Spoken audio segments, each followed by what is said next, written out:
Well, with me now in studio is freelance correspondent Cristobal Vasquez. He's been looking into this election and the way the United States sees this. And I think it's fair to say, Cristobal, the White House is watching this election pretty closely. What has the Trump administration been saying?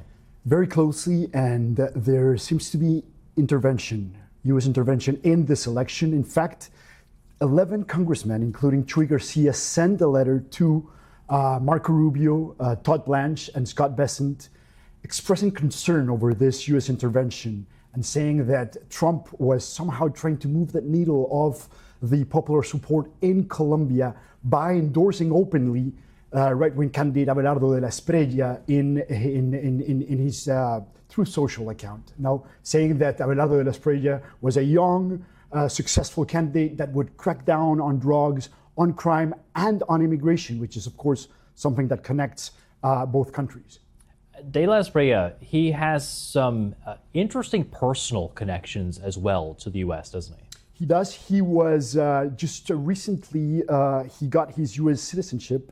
He pledged honor to the U.S. flag. He has been registered as a Republican, so he's a Republican Party affiliate, and he's also he also said publicly that he voted for Donald Trump. In fact, in one of those interviews in those local TV stations in Colombia, he said that he was perhaps the first Republican to be perhaps the president in Colombia. So there are strong ties within the U.S. administration and De la Espriella, the right-wing candidate. And then on the other side of this election, we have Ivan Cepeda, the left-wing candidate. What's his stance, his relationship with the U.S. and his stance on U.S. policy?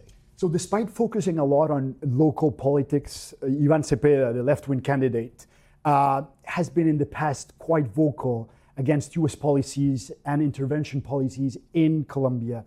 He has criticized over and over the fact that despite the U.S. investing thousands of dollars in arms and in security in Colombia, the drug crops have increased and have double-folded over the years, and the coca plantations have skyrocketed to record levels year after year. So he questions that. He questions how, despite the Plan Colombia, which is an alliance that the U.S. and Colombia have, the results over limiting the amount of coca production and coca crops have not been the best.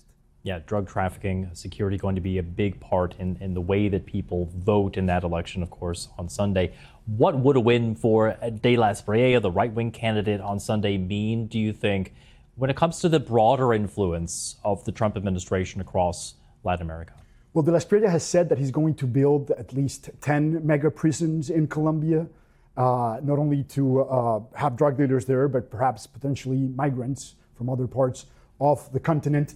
But in terms of the continent, it goes along the trend, that right-wing trend that you see in Argentina with Milei, that you see in Paraguay, that you see with Novoa in Ecuador, perhaps in Peru. And then it would create sort of this axis of right-wing presidents in Latin America that are of course very aligned with Trump's policies. Yeah, a crucial election there in Colombia, and one that the White House, President Trump, will be watching closely come tomorrow. Freelance correspondent Cristobal Vasquez, thank you. Thank you.